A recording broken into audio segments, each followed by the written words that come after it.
ওটা দিলে আর কি তাড়াতাড়ি সাউন্ডটা উঠে আর কি। এটাতে বলা হয় জামবাটি। এইগুলা প্রায় সাইজের উপরে ডিপেন্ড করে এটার দাম নির্ধারণ করে, প্রায় 3-4 হাজার টাকা কেজি। যত বড় হইব এগুলোর দাম 50,000, 1 লাখ, 1.5 লাখ টাকা পর্যন্ত হয়ে থাকে।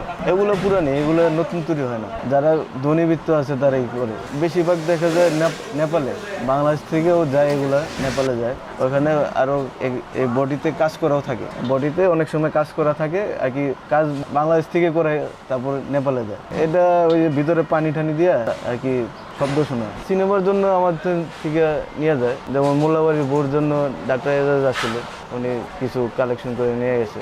তারপর ওই যে বঙ্গবন্ধুর যে ছবিটা তৈরি হয়েছে ওটার জন্য কিছু কালেকশন করে নিয়ে গেছে আমাদের থেকে। আর কিনে নিয়ে যায়, ভাড়া চাই, আমরা ভাড়া ওইরকম দিই না। ওনারা বলে যে আমরা আবার শুটিং শেষে বিক্রি করে ফেলাবো আপনাদের কাছেই। অনেকে নিয়ে আসে, অনেকে নিয়ে আসে না, রেখে দেয়।